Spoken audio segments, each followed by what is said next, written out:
چیا بەختیار قوتابیم لە کۆلێژی زانست لە بەشی جیۆلۆژی ئەمڕۆ بەشدارم لە پاسی هەڵبژاردن. من هێرۆ سەباح قوتابی زانکۆم لە بەشی میدیا خۆشحاڵم کە ئەمڕۆ لە پاسی هەڵبژاردن بەشدارم. من ئەردەلان ڕزگار قوتابی کۆلێژی زانست بەشی کۆمپیوتەر ئەمڕۆ بەشدار دەبین لە پاسی هەڵبژاردن. ئەسونی سەڵاح قوتابی کۆلێژم بەشی تەکنیکی میدیا ئەوڕکە گەڵ هەواڵەت خۆ بەشدارم لە پاسی هەڵبژاردن. من محەممەد عەبدوڕەزاقم قوتابی کۆلێژم خۆشحاڵم ئەوڕۆ لەگەڵ هەواڵە من بەشدارم لە پاسی هەڵبژاردن. سڵاو من قوتابی وانێ لەزین قوتابی زانکۆم لە بەشی ڕاگەیاندن ئەمڕۆ لەگەڵ هاوڕێکانم بەشدارم لە بەرنامەی پاسی هەڵبژاردن. من عەبدوڵڵا وشار خوێندکار لە کۆلێژی زانست ئەمڕۆ بەشدارم لە بەرنامەی پاسی هەڵبژاردن. ئەس بەیبین حەسەن قوتابی بەشی میدیایە خۆشحاڵم ئەڤروکە دە پاسی هەڵبژاردندا دگەڵە بەشدارم.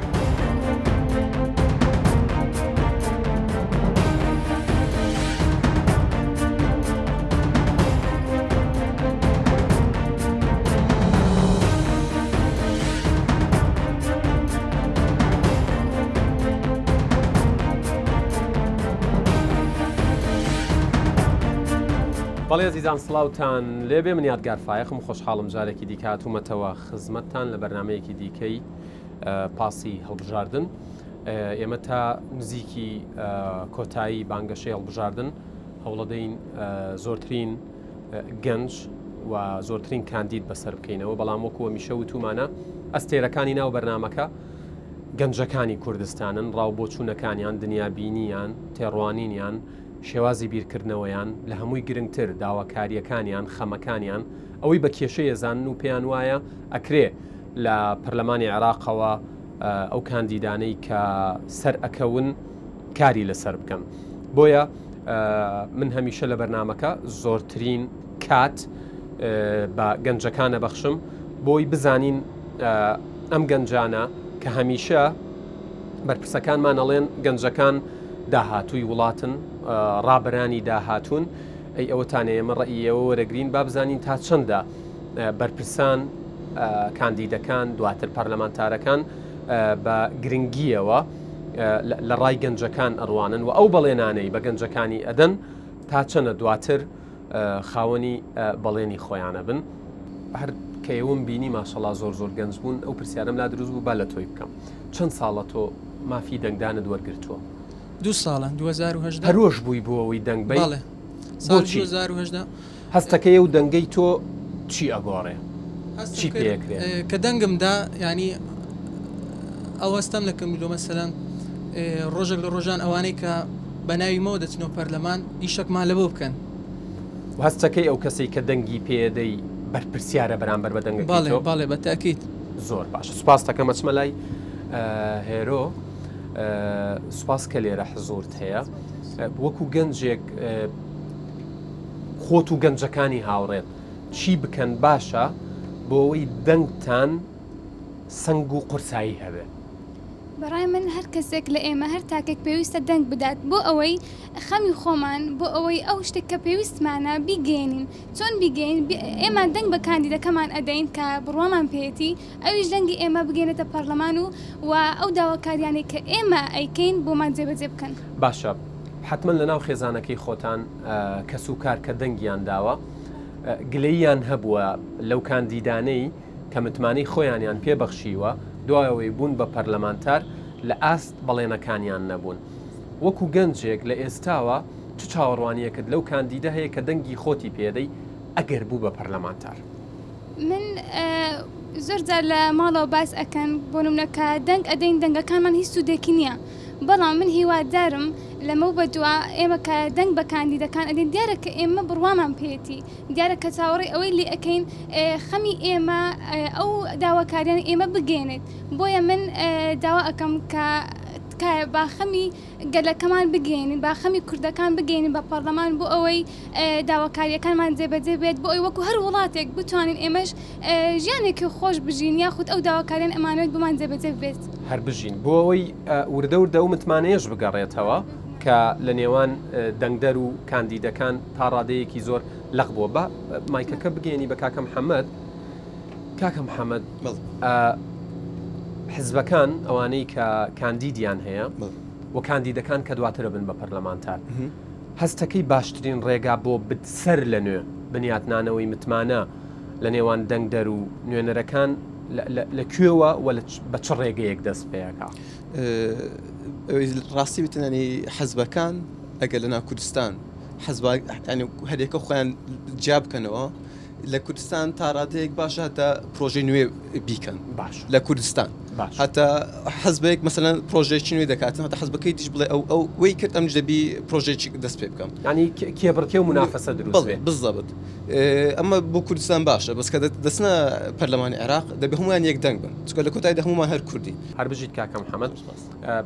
ئەم ڕئیانە زۆر گرنگن و من وەکو بەرنامەکە وەکو کوردستان 24 زۆر بە گرنگیەوە لە ڕای گەنجان ڕوانین سوپاس دەکەم کاکە محەممەد حتمما دێمەوە خزمەتانە چینە لای سۆلین قوتابیە لە تەکنیکی میدیا حەزەکەم وەکو کەسێک کەیتر وردە ئەبن بە پسپۆر کەسێکی جیاوازە بن لەوەی بۆ نمونە حەزی لە بواری میدیا بێ ئێوە جیاوازە بن چونکە لەلایەنە ئەکادیمی و زانستێکەوە لە بوارەکەن تێبینی چییە لەسەر بەڕێوەچوونی بانگەشەی هەڵبژاردن لە ڕاگەیاندنی کوردی لە میدیای کوردی بەگشتی هەستەکەی هێشتا ماومانە بۆ ئەوەی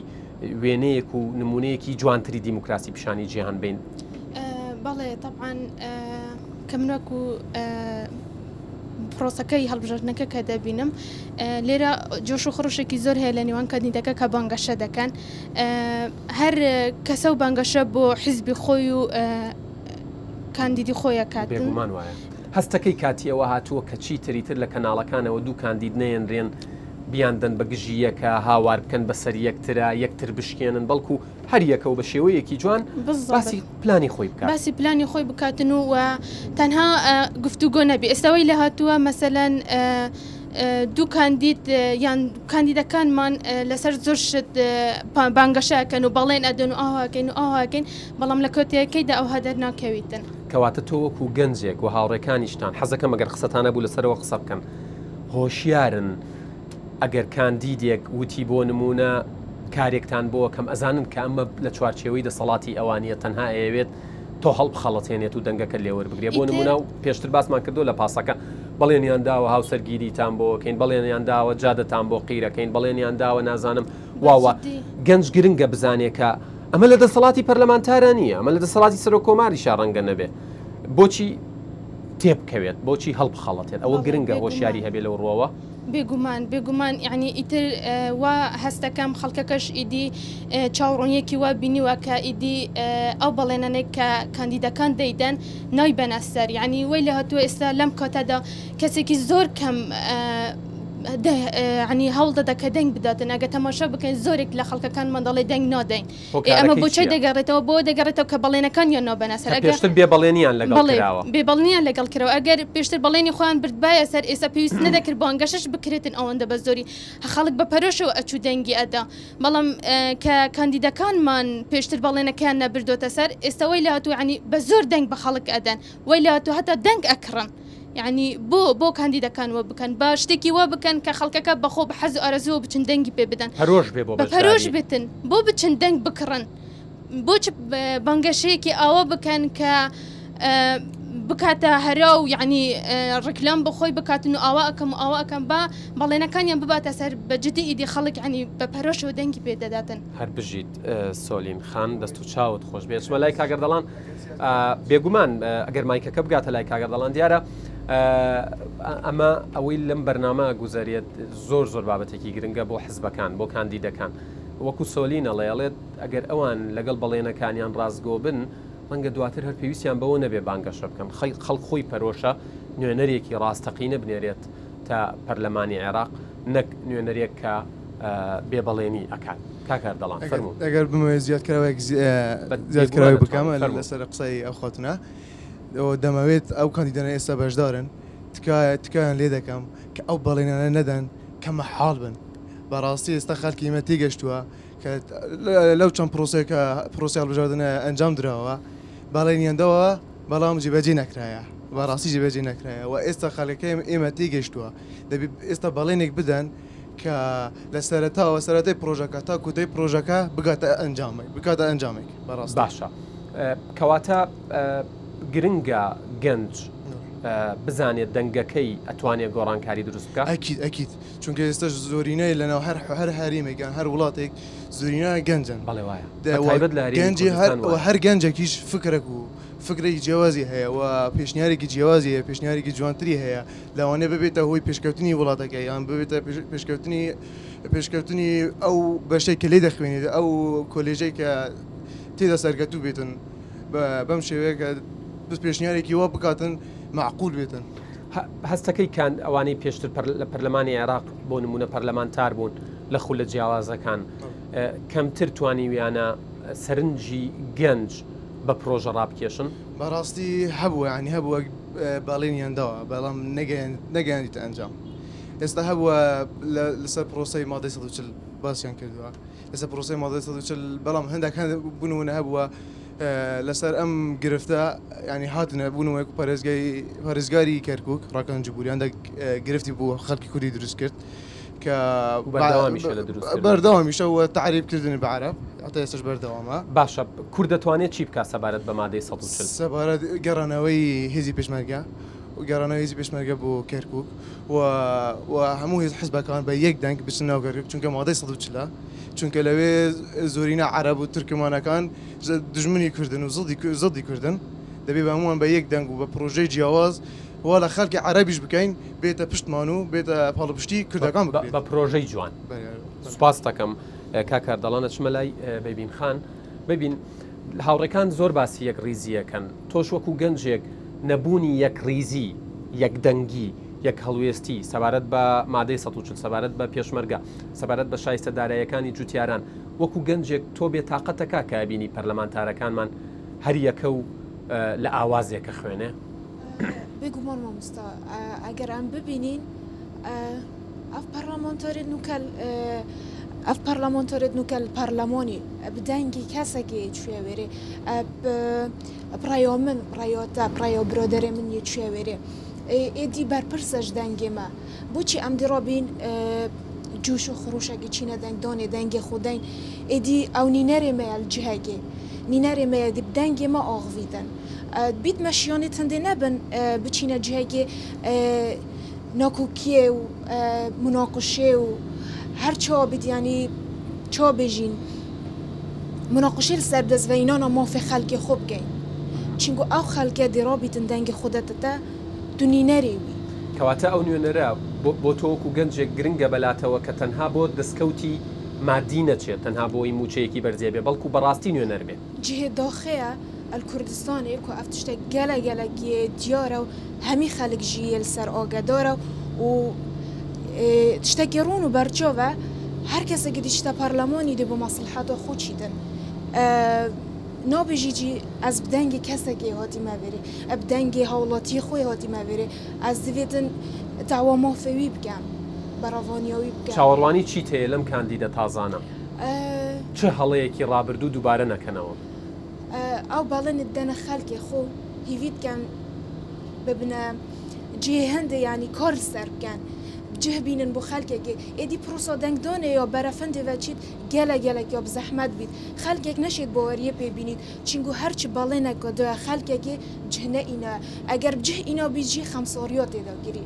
هیویت گەین ینی وەک هاوڵاتیان هەرێمە کوردستانê ku em dengê xwe we deng heng navê me û mafê me parlemanekê munaqişî li ser dengê me dikin hêvî dikin yanî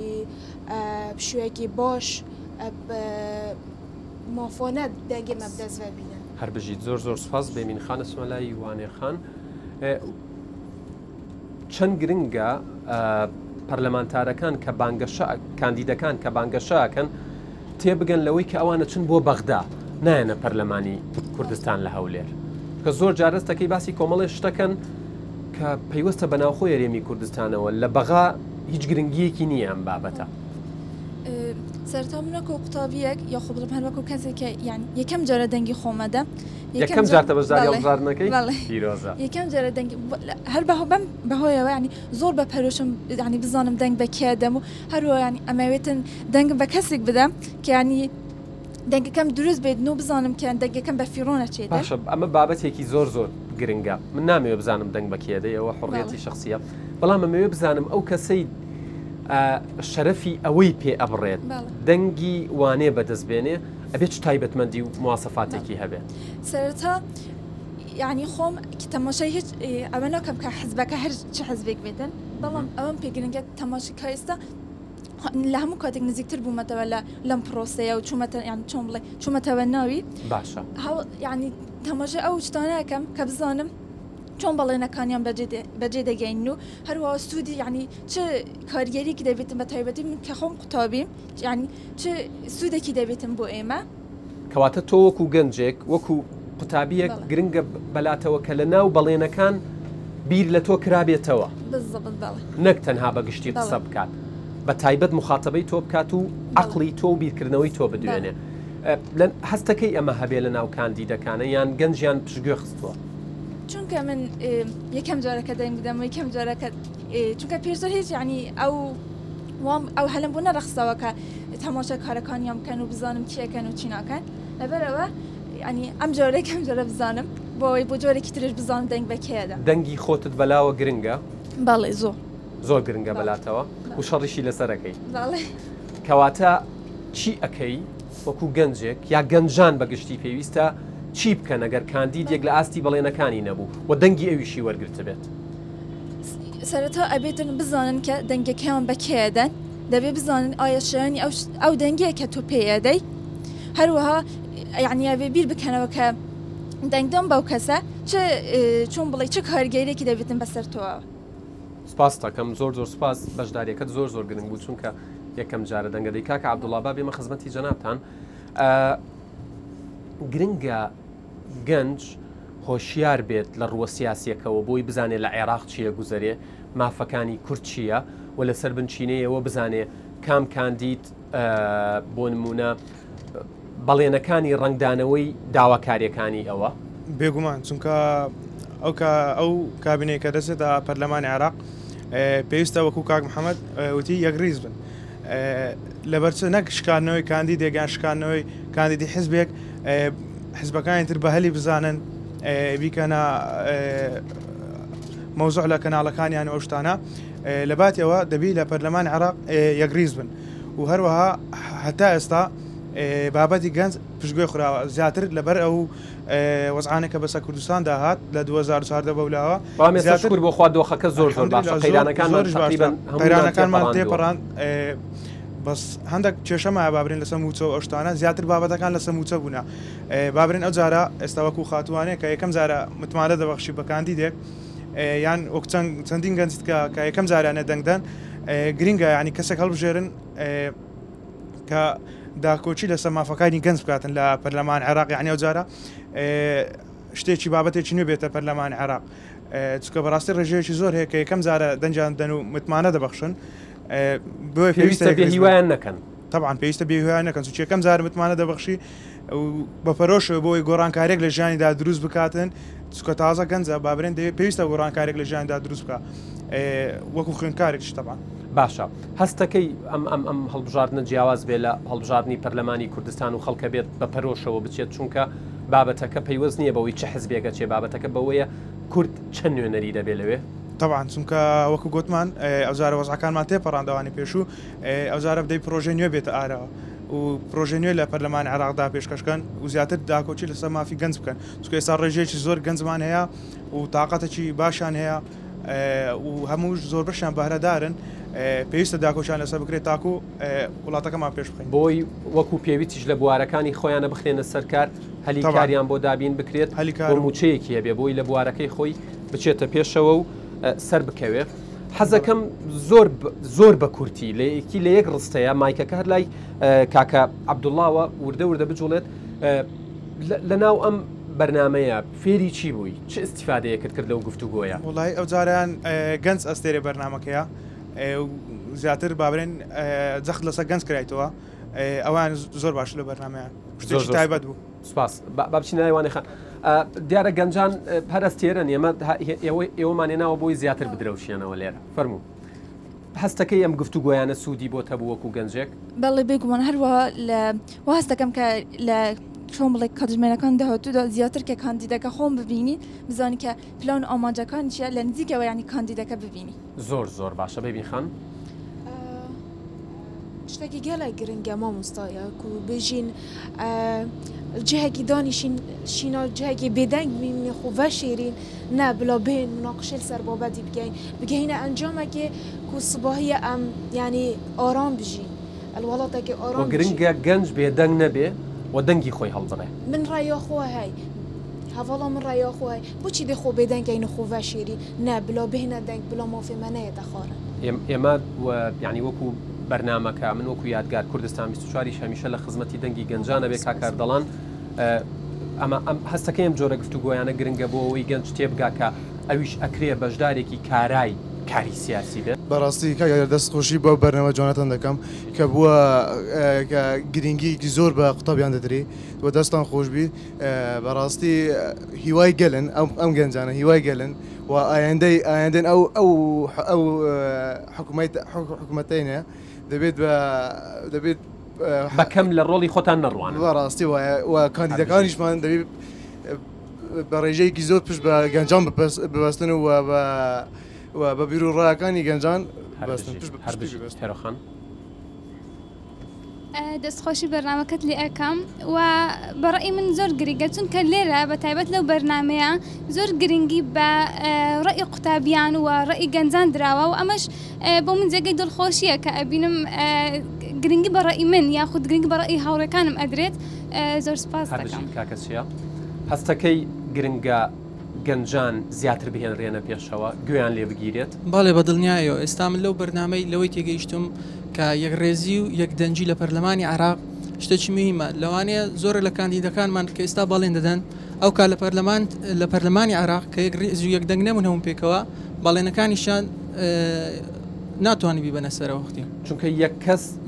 ناتوانێت کەسیش لە ناو پەرلەمانێکی زیاتر لە 300 ڕاستە دەنگی ئەو کاتی کە ئەو پرۆژە و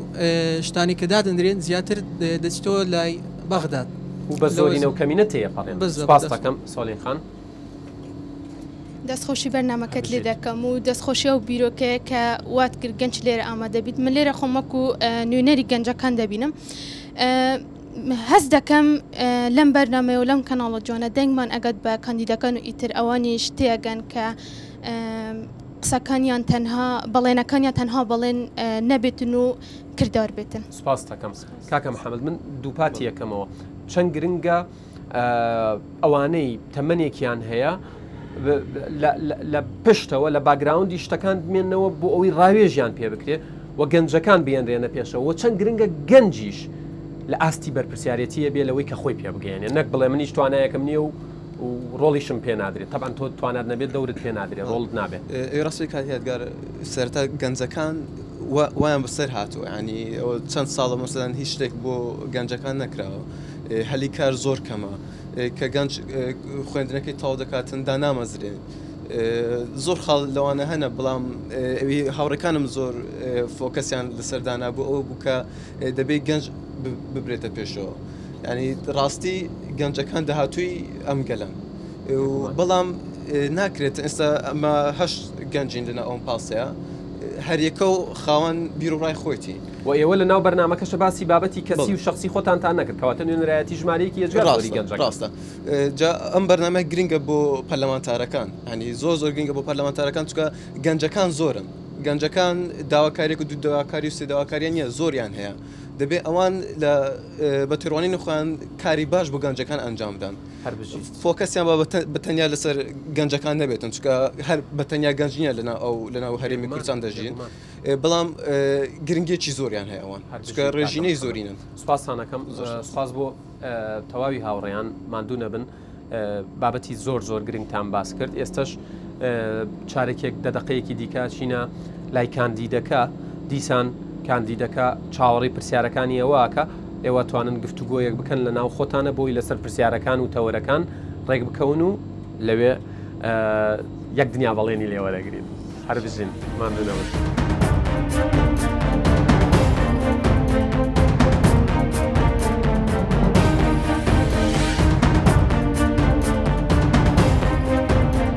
بەڵێ عزیزان دوای گفتوگۆیەکی زۆر گەرم لە ناو پاسەکە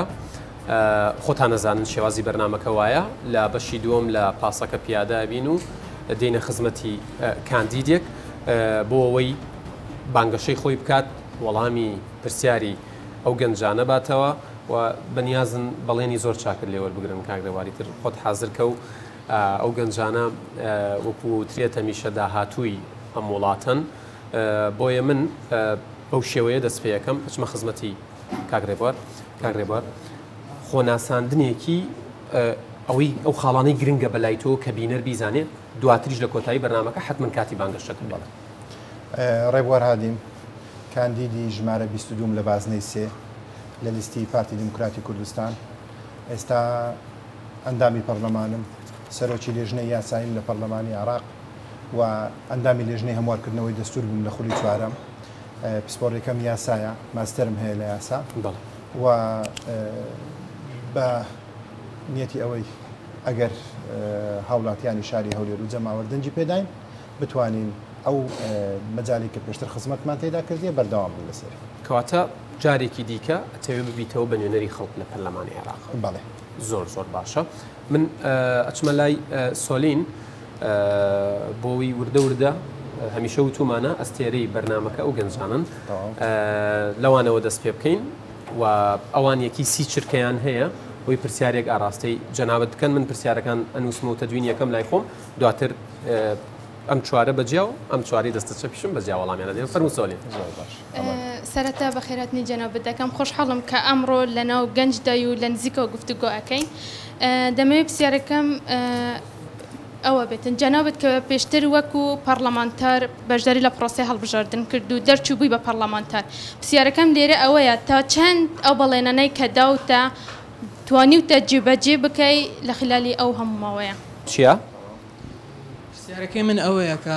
هەڵوێستت چ بوو سەبارەت بە ناوچە دابڕاوەکان و ئایا ئەگەر چیتە پەرلەمانی عراق هەڵوێستە چی دەبێت؟ بەڵێ هەر بژی کاکە چیا کاک محەممەد؟ بەڕێز هەروەکو سۆلی خانیش باسی کرد کە پێشترێ لە ناو پەرلەمان بووی ئێستا دەمەوێت فۆکەسەکەی لەسەر گەنجدانێن پرۆژەکانت چیانی چ بڵێنێک بە گەنجەکان دەدەیت کە هەلی دامەزراندن بێیان هەر شتێکی کە بۆ گەنج ئیسیفادەی هەبێت و قازانجی لێ بکەن سودمەند بن لێ ببین متفيد فوق ساخو بيخمل سر هندي بوشي الولاط ما بتر جرينجيت دانا هولاتي درول فيري كاركت بوشي هلا كاري بو هولاتي ما بخونينا وقت تاكي كرد بوشي دي چين رستوران تاكي سرداني كين هر چي جهه بيت شيفك چه هر چی جهه زیشی سردانه که هولاتیه که دی بزمانه که دیده آغ بده خلقی غیر کردن بوچی در فتاکاری بو گنج ما پترنین الولاتی سپاس ببین خان سولین چیا محمد ببین چوار پرسیاری ناراسی جنابت کردو و اگر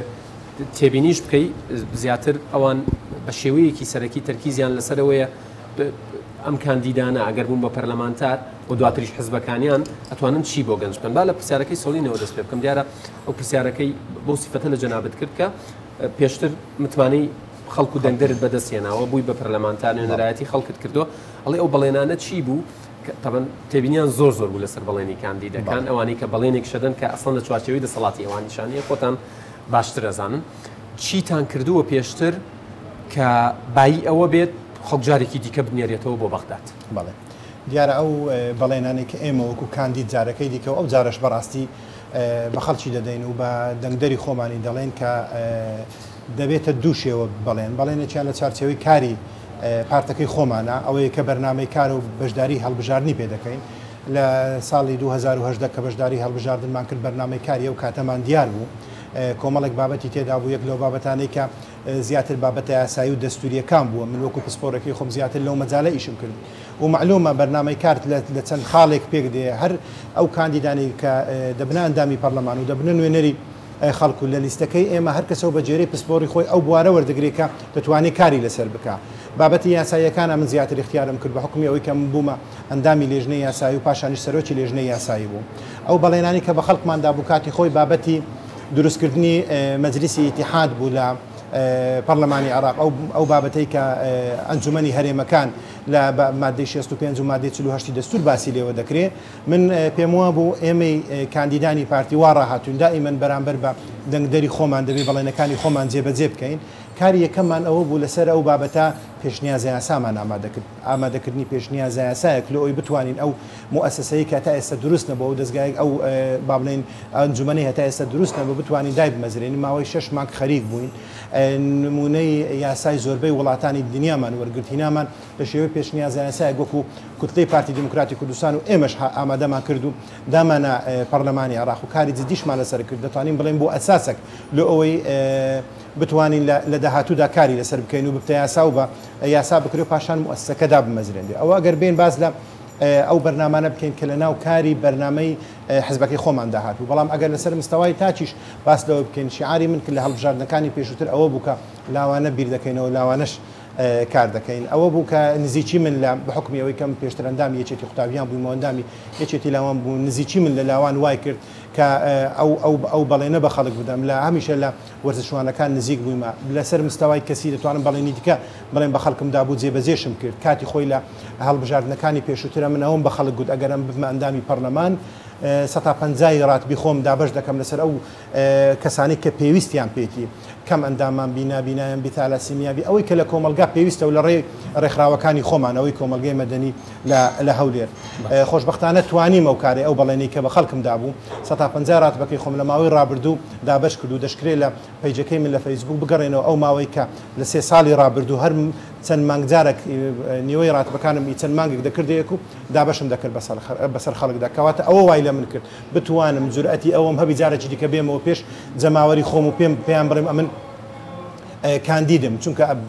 بەڕێستان دەزانن ئەگەر کەسێک کۆمەڵێک بەڵێنی بە خەڵکدا و پاشان نەیتوانی جێبەجێ بکاتن ناتوانانی جارێکی دیکە بێتەوە بەرامبەر جەماوەر و داوای ئەویان لێ بکە کە متمانەی پێ بکەنەوە ئەمن پێم وایە توانیتم ئەو بەڵێنانی کە دابووم چ لەسەر ئەوەی کە وەکو لیست و وەکو با بڵێن تاچیش ئەوانەی کە لە توانام دابوو بکرێت زۆریشم جێبەجێ کردووە ئەوەی کە ئەو کاندیدە کە دواترە بێ بە پەرلەمانتار تا چ ڕادەیەک لە ماوەی پەرلەمانتاری سەرکەوت و بۆ ڕۆڵی هەیە لەوەی کە حزب جارێکی دیکە بڵێ وەرەوە من ئەمەوێت دیسانەوە تۆ بیبیتەوە بە نوێنەری خەڵک ئەو ئەندام پەرلەمانانەی خۆمان ئێمە وەکو پارتی دموکراتی کوردستان ئەو ژمارە ئەندام پەرلەمانەی کە هەمان بوو 25-26 ئەندام پەرلەمان بووین دەتانم بڵێم نمونەیە ئەندام پەرلەمانی پاک و بەتوانە بوون لە پەرلەمانی عێراق بە شایەتی زۆربەی لایەنەکانی دیکە ینی دەتوانین دەنگدەری پارتی فەخر بەوە بکاتن کە کۆمەڵێک خەڵکی ناردە پەرلەمان لەسەر مستەوایەک ئیشیان دەکرد لایەنەکانی دیکە شایەتی لە ئەندامانی پەرلەمانی کوتلەی ئێمە دەدەن وەکو پارتی دموکراتی کوردستان بابەتی دووبارە کاندیدکردنەوە لەوانەیە هەندێک بابەتی دیکەی تێدا هەبی کە من دووبارە کرایمەوە لەو 25 هەواڵی خۆم کە لێ بمە لەگەر مەجموعەتی کەمانەوە نییە من لەوانی دیکە باشتر بوو بەڵام ئەمن لەوانی دیکە باشتر بووم و حزب ئەمنی پێ باشتر بوو لەوەی جارێککە دووبارە بکەنەوە نابە پێچەوانەوە خەڵکی زۆر باش و زۆر بەتوانامان لەگەڵ بوو لە کوتلەی خۆمان وەکو پارتی دموکراتی کوردستان بەڵام هۆکاری دووبارەکردنەوە کە من سەرۆکی لێژنەی یاسایی بوو ئەو دەرفەتەی بە من بدرا لەوانەیە بە هەواڵێکی دیکە نەدرابی کە لە هەندێک کار ما بێت کە پێویست بێت تەواوی بەڵێ دەمێ ئەوە باسکەم اینجا ئەو لێژنەیە من سەرۆکاتیم کرد لێژنەی یاسایی لە پەرلەمانی عێراق پێی دەگوترێت مەتبەخی تەشریع جەنابتان دەزانن پەرلەمان ئیشی دەرکردنی یاسایە و پاشانیش مراقەبەکردنی کاروباری سوڵتەی تەنفیزیە زۆربەی هەموو مەشروع مقتەرحەکانی قانون با بڵێن پێشنیازە یاساکان دەبێت بە لێژنەی یاساییدا تێپەڕی زۆربەی مەشروعەکانی قانونیش دێتەوە لێژنەی یاسایی ئەو کارەی ئێمە لە ماوەی چەند ساڵی ڕابردوو زۆر پێشنیازە یاسامایەتە ئێستا تەواو نەکرایە ئەو تەجروبەیە کەوەرم گرت لە لێژنەی یاسایی دیارە ئەوە هۆکار بوو کە جارێکی دیکە پێشنیار کرامەوە ئەگەر نا ئەو هەواڵانەی کە لەگەر من بوون لە ماوەی ڕابردوو باشترین ئەندامانی پەرلەمان بوون بەڵام ئەو دەرفەتەی بە من درا کە بمە سەرۆکی لێژنەی یاسایی و لە لێژنەی یاسایی بنەوانەی بە هەواڵێکی دیکە نەدرابی هۆکارەکە ئەوە بوو کاکە چیا پرسیارەکەی ڕوون بوو کورت و پوخت تایبەت بوو بە ناوچە دابڕێنراوەکان ناوچە کوردستانیەکانی دەرەوەی ئیداری هەرێم و مادەی 140 کە ئێستا وەکو خۆیەتی نەچۆتە پێش دیارە لە بەرنامەی کاری ئێمە وەکو پارتی دموکراتی کوردستان لە ساڵی 2010 لە بەرنامەی ئێستاشمان بابەتی مادەی 140 و بابەتی گەڕانەوەی ناوچە کوردستانیەکانی دەرەوەی هەرێمی کوردستان لە ئەولەویەتی کارکردنی ئێمەیە کاری لە بۆ دەکەین بەڵام جەنابتان دەزانن ئەو بابەتێکی معقدە لە عێراق ینی ئالۆزە لە عێراق ئەو لەوانەیە ئاسان نەبی ئاساییکردنەوەی دۆخەکە و پاشان سەرژمێریکردن و پاشانیش ڕاپرسی لەو سنوورانە ئەوە کاتی دەوێت هەوڵی جدی درایە لە ڕابردوودا ئێستاش جارێکی دیکە لە بەرنامەی کاریمە ئەوە هاتیەوە لە ماوەی کارکردنیشمان لە پەرلەمان هەردەم ئێمە نزیک بووینە لە خەڵکی خۆمان لەو سنوورانەی کە بەداخەوە دوای ئەو کارەساتێک کە بەسەر ئەو سنوورە داهات دوای 16 ئۆکتۆبەر بارودۆخی ئەو ناوچە بە شێوەیەک لە شێوەکان زیاتر لە ڕابردوو تێک چوو ئێمە هەمووشە نزیک بوونێ لە خەڵکی خۆمان و هەوڵی خۆشمان هەردایە و ئێستا جارێکی دیکە لە بەرنامەی کارمان هەیە بە دڵنیایی ئەوشکاری لەسەر دەکەین و بابەتی خاکە ئەکید لە بابەتە هەرێ گرنگەکان دەبی بەنسبەت ئێوە وەکو کورد لە پەرلەمانی عێراق مادەی 140 مادەیەکی مردوو نییە بەنسبەت نەک بەنسبەت ئێمە لە ڕووی یاسایی و لە ڕووی دەستوریشەوە بڕیاری دادگای فیدرالیشەیە کە باس لەوەی دەکاتن مادەی 140 لەو مادانەیە کە کاتی خۆی مدەی لە بۆ دیاری کرابوو لەو ماوەی کە جێبەجێ بیتن ئەو مدەی کە لە بۆ دیاری کرابوو تەنها بۆ ئەوەیە زیاتر پەلەی تێدا بکرێت لە جێبەجێکردن ئەگەر ناو مادە دەستوری بە هیچ شێوەیەک کۆتایی پێ نەهاتووە کۆتاییشی پێ نایە کۆتایی بۆ مادەی لە کاتێک دێگەر هاتوو مادەی 140 خۆی جێبەجێکرا ئاساییکردنەوە و پاشان سەرژمێریکردن و پاشان ڕاپرسیکردن تەنها بە بابەتی ڕاپرسیکردن بابەتی 140 کۆتایی پێدێ لە ڕووی یاسایی و لە ڕووی بڕیاری دادگای فیدرالیشمان هەیە سەبارەت بەو بابەتە وەکو ئێمەش پارتی دیموکراتی کوردستانیش پێم وانە ئێمە هیچ کاتێک مساومەمان لەسەر بابەتی خاک کرد بێت چونکە ئەوە خاکە و بە هەموو شێوەیەک ئێمە بەرگری لێ دەکەین و ڕابردوو شایەدە سەبارەت بۆ بابەت. کاکە محەممەد پرسیارەکەی سەبارەت بە هەنگا و پرۆژەکانتان سەبارەت بە گەنجان و لاکردنەوە لە خەمی گەنج. بەڵێ دیارە دیسان باس دێمەوە سەر بەرنامەی کاری ئێمە وەکو لیستی پارتی دیموکراتی کوردستان لە بەرنامەی کاری ئێمەدا هاتووە ڕەخساندنی هەلیکارە لە بۆ گەنجەکانی خۆمان و ئەوەش بە پێدانی قەرز تەمان لە بەرنامەی کاردا هاتووە و هەروەها بە چاکردنی باری گوزەرانی خەڵک لە ڕێگای دابینکردنی بودجە لە بۆ هەرێمی کوردستان و کارکردن لەسەر ئەوەی کە بتوانین بە شێوازێک بابەتی بودجە لە بودجە و موچەی هەرێمی کوردستان چارەسەر بکەین چونکە کە دێن باز لە بودجە دەکەین تەنها موچەی فەرمانبەران ناگرتەوە بەڵکو ئەو پرۆژانەش دەگرتەوە کە دەتوانین لە حکوومەتی هەرێمی کوردستان جێبەجێ بکەین بەدڵنیاییەوە ژەگەر ئەمە توانیمان کۆمەڵک پرۆژە لە هەرێمی کوردستان دروست بکەن ئەو کاتە دەرفەتی کار لە بۆ گەنجەکانمان زیاتر دەبی لەلایەک لەلایەکیش دەتوانین ببین خانیشە تقریبا خەمیش لەسەر هەلی کار بوو بەڵێ دەتوانین ئەو کاتە بودجە لە بۆ پرۆژەکان دابین بکەین لە هەمان کاتیشدا بتوانین ئەو قەرزەی کە باسی لێوە کراوە لە بەرنامەی کاری ئێمە لە بۆ گەنجەکانی خۆمانی دابین بکەین چونکە بەڕاستی پێمان وایە ئێوە سەرمایە وڵاتن گرنجیدان بەلاوی خۆمان گەنجەکانی خۆمان بەڵێ سەبارەت بەوەی کە چارەسەرکردنی ئەوەی کە ئایا ئەو گەنجانەی کە لە دەرەوە دێنێن با بڵێن هەلی کار دەدرێتە خەڵکی بیانی دەرەوەی هەرێمی کوردستان بەڕاستی ئەو بابەتەش پێویستی بە لێوردبوونەوە هەیە ئەمە دەکرێت بە دوو شێوە بجیای بکەینەوە ئەو پسپۆریانی کە لە هەرێمی کوردستان دەگمەنە بە خۆشحالیەوە دەتانم بڕێم و بە شانازیەوەش ئێستا گەنجی کورد لە هەموو بوارەکان شارەزایی هەیە دەتوانین بڵێن لە زۆربەی بوارەکان یان چەند بوارێکی زۆر کەم نەبی پێویستمان بە خەڵکانێک هەیە لە دەرەوەی هەرێمی کوردستان ئەگەر پێشتر لە ڕابردوو لەوانەیە پێویستمان بۆ هەبوو خەڵکێکی خاوەن تەجروبە لە مەجالێکی دیاریکراو لە دەرەوە بیان هێنین و ئیشیان بدەنێ بەڵام ئێستا خۆشبەختانە گەنجەکان لاوەکانی خۆمان لە هەموو بوارەکان پسپۆریان هەیە کەواتە ئەو شێوازەی کە پێشتر چه حکوومەتی هەرێمی کوردستان و چه حکوومەتی اتحادیش بەسەبارەت بەهێنانی دەستی کار لە دەرەوەی وڵات دەتوانین ئەوە بە یاسا چارەسەر بکەین هەندێک مەرجی زیاتر دابنین لە بۆ ئەو خەڵکانی کە لە دەرەوە دێن تەنها ڕێگا بۆ کەسانە بدەن کە لە بوارێکی معەن پسپۆریان هەیە و پێویستمان پێێتی ئەوی دیکە ماشەڵڵا لاوەکانی خۆمان و گەنجەکانی خۆمان لە ناو شارەکانی کوردی ژمارەیان زۆرە و هەروەها پسپۆری باشیشان هەیە و گەنجی وریا و لێهاتوو خوێندەواریشمان هەیە پێم وایە و مەرحەلەیەمان تێپەڕاندووەگە برین ئیسیعانە ینی با بڵێن هانە لە بۆ گەنجی دەرەوەی وڵات سپاس کاکەرەبەر دیارە ئێستا چینە لایەم هاوڕێیانەی دیکە لە کاکە ئەردەڵانەوە دەست پێەکەین دەستخۆشی لە جەنابەت دەکەم کە ئێستا ئامادە بووی لە نێوان گەنجان و هیوادارم پرۆسەکە بە شێوەیەکی شەفافانە و ڕاست و دروست ئەنجام بدرێت پرسیارەکەم بۆ جەنابەت ئەوەیە کە چ پێشنیازێک هەیە لە پارلەمانی عێراق کە گەرانتی بدات کە موچە بەبێ کێشە بگەێنێتە حکوومەتی هەرێمی کوردستان. بەڵێ زۆر سپاس. بەڵێ سەرتا بەخێناتنی بە ڕێستان دەکەم سپاس بۆ ئامادەبوونتان خۆم قوتابیم و لە داخلیش دەمێنمەوە بۆیە دەمێت پرسیارەکەشم هەر پەیوەندی بەوەوە هەبێتن وەک دەزانین کە لە 2014 دەرماڵە براوە پرسیارەکەشم ئەوە هیچ شتێک بۆ ئەوە کراوە و هیچتانە پرۆژەدا بۆ ئەوە. زۆر سپاس کاک عەبدوڵڵا. پرسیارەکە منەوەی وەک کاک چاش زەخت لەسەر کردەوە ناوچە کێشە لە سەرەکان خۆم خەڵکی ناوچە کێشە لە سەرەکانم باشە ئەگەر بابرێن ئاساییکردنەوەی زعکە کاتیشی بابرێن زۆر بێتن على لەقل پەلە لەوەی بکرێت کە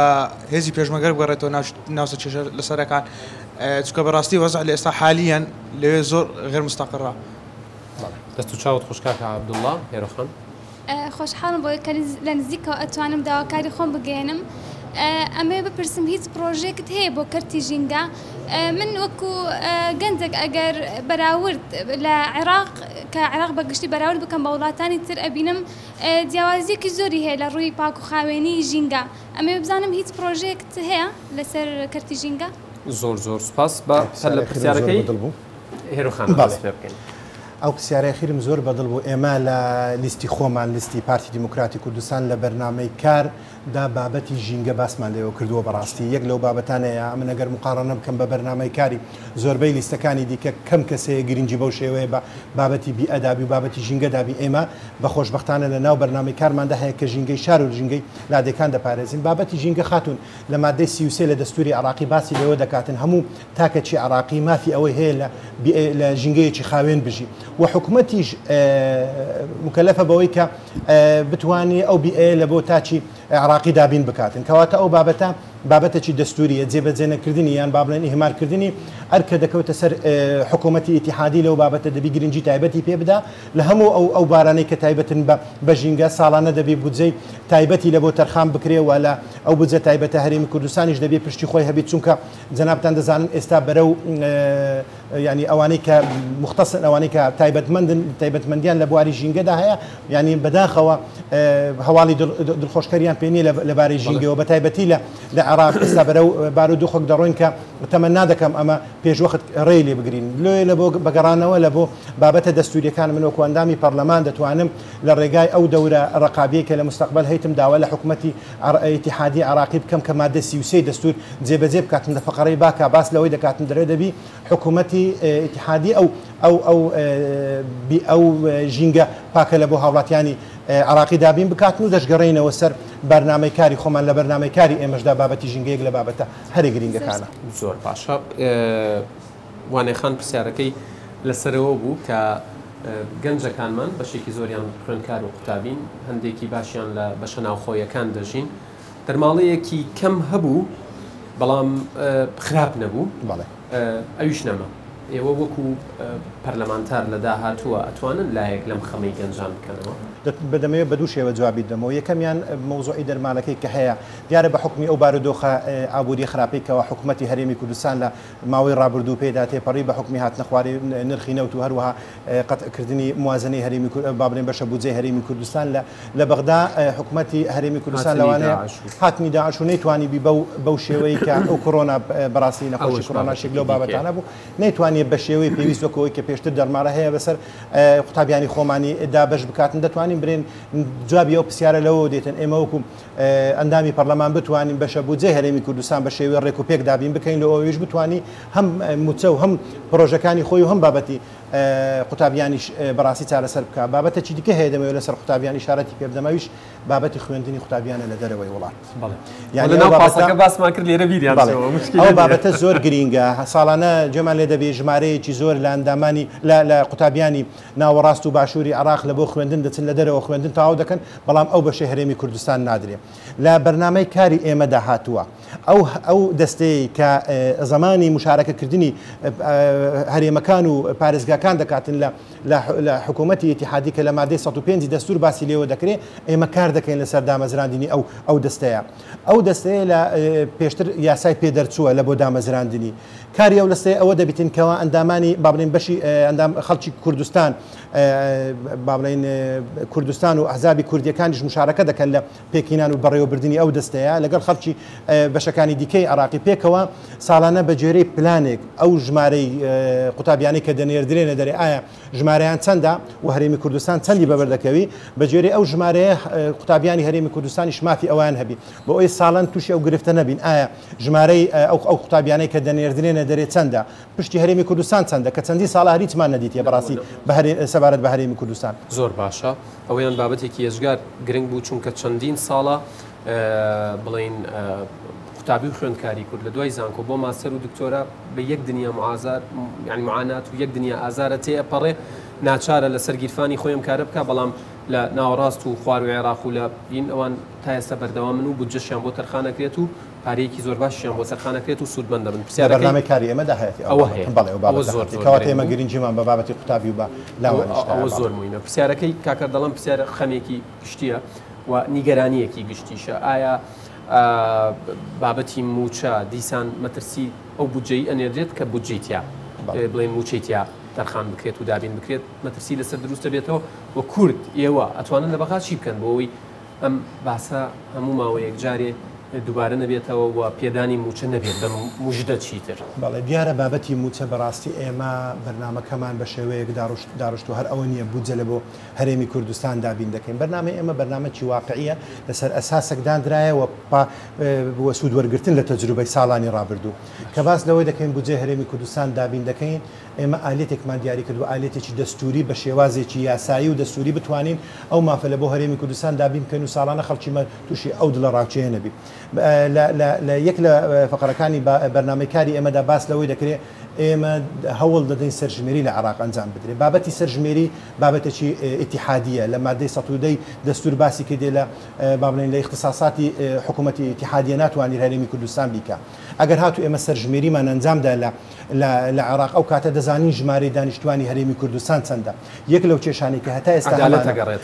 دابشکردن ئەو کاتە بە شێوەیە عەدالەت دەبی لەسەر ئەساسی ژمارەی دانیشتوان دەبی ئەمە پێشتر ١٧ ماوەردەگرت و زۆربەی لایانی دیکە دەیانگوت زۆر ئێمەش دەمانگۆ کەمە پاشان کردیانە ١١٢ شتێک ئەوەشیان هەر زۆر کەمە و ئێستاش خەڵکێک لەسەر ئەو بابەتە قسەی هەیە بەڵام ئەگەر ئەوان ئەمە بین بتوانین سەرژمێری لە عراق ئەنجام بدەین ژمارەی ڕاستەقینەی دانیشتوانی هەرێمی کوردستان بزانین ئەو کاتە بە شێوەیەکی عادیلانە پشتی هەرێمی کوردستان دیاری دەبی ئەوە سەبارەت بە بەشی یەکەم بەشی دووەمیان ئایا ئەو کاتێک کە جیاریمان کرد ژماری هەرێمی کوردستان چەندە پشتی هەرێمی کوردستان ئەو شێوە عادیلانە لە چێ دەبی بە هەمان شێوە لە بەرنامەی کاری ئێمە باس لەوەی کراوە ئەو دەستەی کە چاودێری تەخسیساتی ئیتیحادی دەکا داهاتی ئیتیحادی دەکا ئەوە کە یاسای پێدەرچۆ لە پەرلەمانی عراق لە مادەی 106 باسی لێوە دەکرێت ئەو دەستەیە دروست نەکرایە ئێمە کار دەکەین لەسەرەوەی کە بتوانین ئەو دەستەیە دروست بکەین لە حکوومەتی ئیتیحادی لە ئەوەی ئەو کێشەیە کە ساڵانە ڕوبەڕوومان دەکەوە وەزارەتی مالیە بەشی هەرێمی کوردستان دیاری دەکا هەندێک لە بابەتەکان بێبەشی دەکاتن ئەگەر ئەو هەیە بتەمان ئەو هەیە لە ڕێی هەموو لایەنەکانی عراقیەوە بەڕێوە دەبردێت ئەو کاتە هەرێمی کوردستان و خەڵکی کوردیش بەشدار دەبیت لە بەڕێوەبردننی ئەو هەیە کە دادەنیشین و پلانی ساڵی داهاتوو دادەنێن بەشی هەرێمی کوردستان دیاری دەکرێت ئەو کێشەیە نایەتە ناو پەرلەمان و ناو وەزارەتی مالیە و ساڵانە کێشەمان لە دروستکە یەکێک لەو گلەیانەی هاوڵاتیان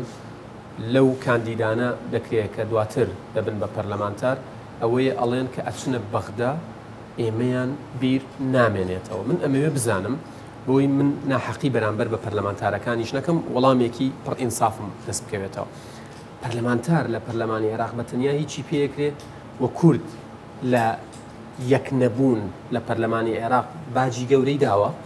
بابەتی ئەوەی ئایا ئەندامی پەرلەمان دەتوانێت چ بکاویان هیچ پێ دەکری بڵێ ئەندامی پەرلەمان دەتوانێت زۆر شت بکە ئەگەر ئەندامی پەرلەمان بەتەنیا نەتوانێت هیچ بکە کەواتە ئەو بەڵێنانی کە دەیدا ینی با بڵێن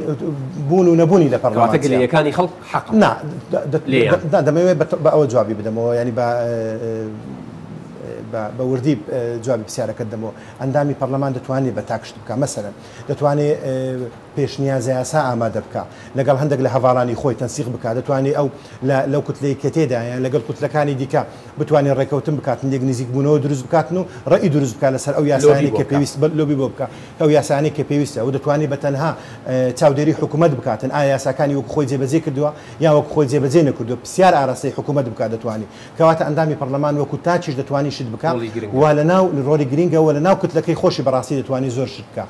بەڵام جەنابتان دەزانن ئەمە لەبەرەوەی مەجلیسی ئیتیحادمان نییە لە عراق لەبەرەوەی ئەوەی ئێستا باسم کرد کە پەرلەمانی عراقیش بە زۆرینە و کەمینە دروست بۆ ژمارەی ئەندامانی کورد لە پەرلەمانی عراق ناگاتە ئەو ژمارە بتوانین بەتەنیا یاسا دەربکەین کەواتە یەک دەنجی ئێمە کورد زۆر گرنگە لە پەرلەمان زۆر باشە هاوڕێیانی پشتی کامێرا و پرۆدیوسەرەکەم مۆڕم لێکاڵێ تەواوی کە کات تەواو بۆ بەڵام پرسیارێکی تر هەیە بەڵێنم داوەکە لە هەموڵقەیەکە باسی بکەین پەرلەمانتارەکانمان لەناو پەرلەمانی عێراق بۆچی ناتوانن زمانی کوردی بەکاربێنن کێشە چییە؟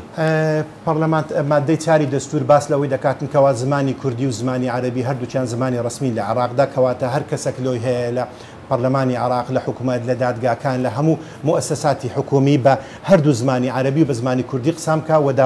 داواکاریش هەبوو سەبارەت بەو بابەتە ئەمە شایەدی ئەوە دەدەم برای بەڕێزم و هەواڵم کاک دکتۆر محەممەد شاکر لە بیدایەتی دەورەی 4 نووسراوی پێشکەش بە سەرۆکایەتی پەرلەمان کردووە پێداگریشی کرد لە یەک دوو دانیشتن کە با بڵێن زمانی کوردیش لەناو پەرلەمان بەکار بهێنرێ و وەرجێڕی با بڵێن وەرجێڕیش دابین بکرێت لەناو هۆڵی پەرلەمان لە ئەوەی هەر ئەندامەی پەرلەمان ئەگەر بێ بە کوردی قسام کاتن تەرجمەی فەوری لە بۆ بکرێتن دەزانی ڕێگریەکان ناتوانن ڕێگری هەبی بابەتەکە بابەتێکی دەستوریە کەس ناتوانانی ڕێگری بکات چکە مادەی چاری دەستور وازەحە بەڵام ڕێگریەکە بە ناڕاستەوە خۆیە بەڕاستی هەوڵی جددینیە لەسەر ئەو بابەتە لایەنی عەرەبی ئەگەر نا ئەندامانی خۆمان لەسەر ئەو بابەتە ئێمە هەمومان بڵێنەدەن کە دیسانەوە سوور بن لەسەرەوەی زمانی کوردی بەتاکید دەستوری خۆی بۆ بگەڕێتەوە بەتاکید بابەتی وەکو باسم کرد نیشتیمان بابەتی نەتەوە بابەتی زمان ئەو بابەتانە بەنسبەت ئێمەی کورد و بەنسبەت پارتی بەڕاستی لە